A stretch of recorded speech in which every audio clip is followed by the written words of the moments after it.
Dolly, what a pleasure it is to meet you. Well, thank you, and thanks for coming, or having me, I guess I should say. We're here in St. Louis, backstage. Yeah. Thank you for letting me come backstage, first of all. Yeah, we're out on tour. Yeah. So we've been working since June. We're going to go through mid-December. And so we're just having the best time in the world. So tonight we're in St. Louis, Missouri. Well, let's talk about this new album. What can our fans expect? Is it classic Dolly or a little bit different? I think it's classic Dolly from a long time ago.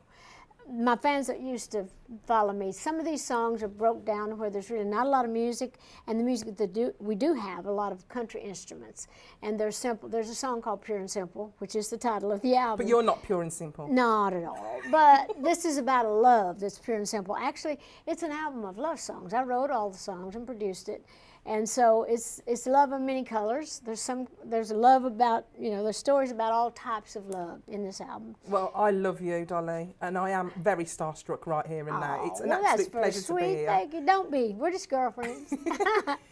So we're here on tour. We're surrounded by your dresses. Yeah. Absolutely beautiful. And my instruments. These are the real things I instruments. play on stage. Yeah. So they just set them up for you for the interview. Well, you are a style icon and you are legendary in your style. Have you got any tips for me? Well, you look great. I think everybody should dress according to how their personality is. I just like a lot of God, a lot of shine, and these are really played down for me. This what I have on right now is basically what I do for interviews. But I can't sing without shining. Yeah. I can't get up there and sing without feeling like I got some brightness and some some sparkle and some shine. Over the years, has this been something that you've had to work at, or do you find it quite natural to know what to wear? Yeah, well, and each night before the show, everybody has a mood they're in that day, and every night I think about now, am I in a white mood or a blue mood, a red mood, or what color, do I want yellow? And so I usually like to open my shows in white or light colors because I feel more radiant, in that, because it gives me a chance to kind of get out there and do that. And then on the second half of the show, sometimes I can vary with the colors. Oh, I love it. Yeah. I love it. I can't believe that you've had 41 albums charting in the country music charts. Do you find it difficult to keep your music fresh? Well, if you love to write like I do and sing like I do, I have albums that are better than others, and I could probably have bigger records if I worked with big producers and all that. But my music is very personal to me. Yeah. So I just write what I feel, and I sing, sing them how I feel it, and hope that they, land where they do. But I love it as much as I ever did, and it's easy for me to write it as much as I ever did. It's just they all take on different things, and of course I'm a skilled writer. So if I'm commissioned to do something, like if they say, oh, write a play or write something, I can do that, and I put myself in that. But I really like to just write whatever comes out of my heart. When it's natural. Yeah. Yeah. I mean, I've seen you in concert, and you are absolutely amazing. Are you taking us to church tonight? That's all I want to know. Probably. Portion of it is, yeah. I love that about you. Yeah, but I always do like those portions of the show that talks about my upbringing and growing up in the church, and I do songs to glorify God. I ask God every day to let me do something, say something, be something, to uplift mankind and glorify Him. So in my own way, I try to do that. Well, you glorify me all the time. I can't believe it's been 25 years since you've toured America. Why? Well, I've done spot shows. I have done concerts here and there, but little small ones, maybe a weekend or just a few days here and there. But I had not done an extensive tour where we traveled all over the States and into Canada in about 25 years. But this has been great because when in the United States, when new country came along, a lot of us older artists didn't get played on the radio, and usually, if you're not having hit records on the radio, you usually don't draw a crowd. So I didn't really think that anybody was that interested in seeing me on stage. It's not true. Well, obviously not, because we're doing great, because these promoters started calling, especially after we were in the UK and we were at Glastonbury and we were doing all this, and we got so much publicity, and my albums were doing so great over there. I think America finally thought, well, let's not just leave her behind. Let's just see what she can do. So anyway, they started putting together a tour, or just checking out to see, Danny Nozell, my manager, and his crew, they started kind of putting feelers out. And they said, we'd love to have her on tour. So all of a sudden, it just grew into this wonderful thing, and we're just having wonderful shows and great crowds, and it's just going great. And you've got a tour bus. I live on my tour bus. And what's it like on the tour bus? Well, it's great. It's got everything. I've got in the back of the bus. I got places for all my show wigs, of course.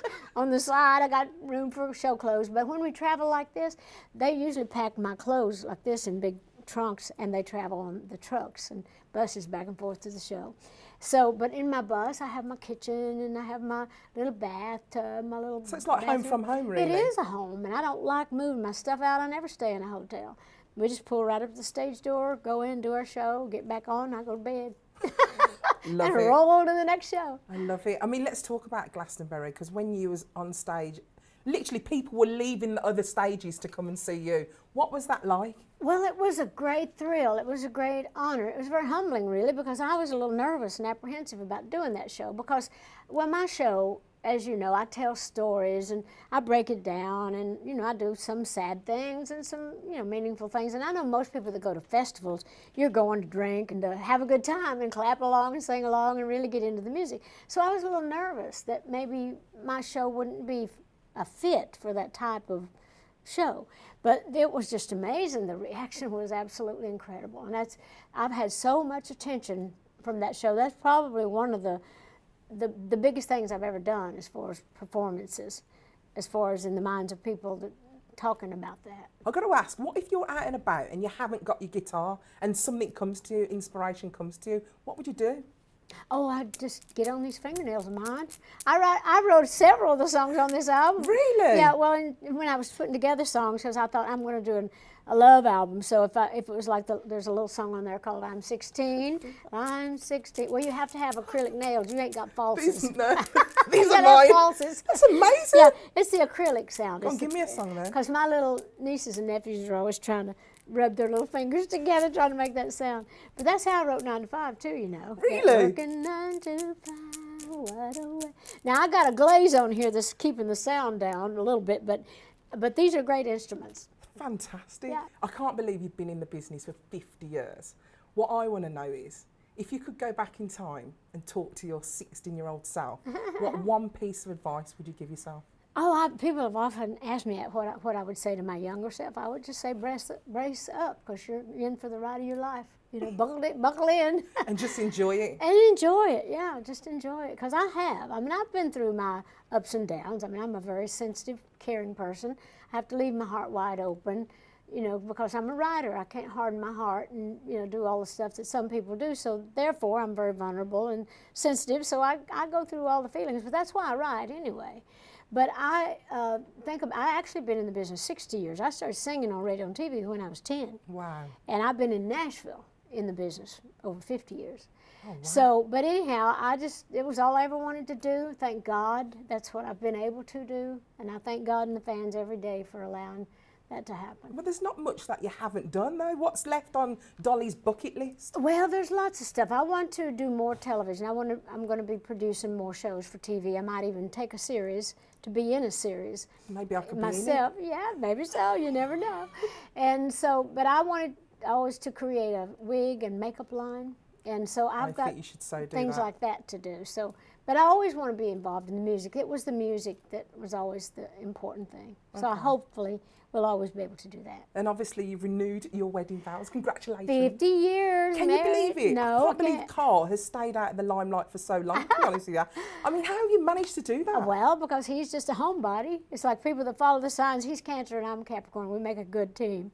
Because I'm a mountain goat and I never can climb tall enough up that mountain, you know, but I'm always climbing. But anyway, he's a good guy. He has a great sense of humor. We have a lot of love and respect for one another. And obviously you're going to sell these pictures for a lot of money for the charities. If somebody wants to buy them. Otherwise, I'm not going to expose Carl. I'd have to make a lot of money because it would have to be for children. That's the only reason he agreed to let me take pictures. And so if somebody wants it. I want it. You do? I want to see How Carl. many millions you got? None. Can I give you a rain check? If I put them in a little wedding book, so if we don't get the kind of money that we need, it's not worth it to expose him after all these years. He was willing to do it for the kids, for charity. But otherwise, we'll just be like we always were. Can I ask about the charities? Because you always go for the books. Why do you always choose children's books? Well, that actually started, the Imagination Library started in my hometown, because my own dad couldn't read and write, and I wanted to do something to honor him and get him involved in that, and he helped me a lot with that in the early stages, and he was so proud. Felt like he had really, Your dad helped. was lovely though, what he did with the statue. Yeah. Every time. Oh, yeah. My dad used to go down and, for those that don't know what we're talking about, there's a statue in the courthouse yard, and my dad used to take a soapy big tub of water down there and a broom and keep the pigeon poop off of it. And that So was so lovely. tender. Wasn't that something? And my brothers do it now. So Aw. anyway, but it's been a wonderful life. I've loved every bit of it. I wouldn't trade it for nothing. Hope to never retire, and hope people like the new album. I love it. I yeah. love it. But before you go, I love your Dollyisms. I want to see whether or not you can recognise your Dollyisms. Are you up for it? Okay. Okay, so first of all, you have to tell me, I'm going to give you the quote, and you have to tell me if it's your quote or someone else's. Okay, so first of all, Oh, yeah. if you don't like the road you're walking, start paving another path. Is that That's you? mine. That was in Let's my see. first book, My Life and Other Unfinished Business. That's It me. is you, okay? Don't get so busy making a living that you forget to make a life. Is that you or someone else? I don't know if I've said those kinds of things, but that might not be an original. Let's see. It's you? It is. It's you? Okay, here we are, this one. See, I'm better than I thought. A lot of these came from my book, and a lot of people go, don't count the days, make the days count. Well, I've said that before, Have and you I said think that one? other people have said Let's that see too. who it is. Let's see. Muhammad Ali said that Mohammed, too. yeah. Okay. Life is like riding a bicycle. To keep your balance, you must keep moving. No, that's Any ideas? probably not me, but I love all those sayings. Einstein. Einstein. No, that definitely was not me. But he had the same hair. My favourite one. I always just thought, if you see someone without a smile, give them yours. Now, I didn't make that up, but I've used that so many times. That's an old saying.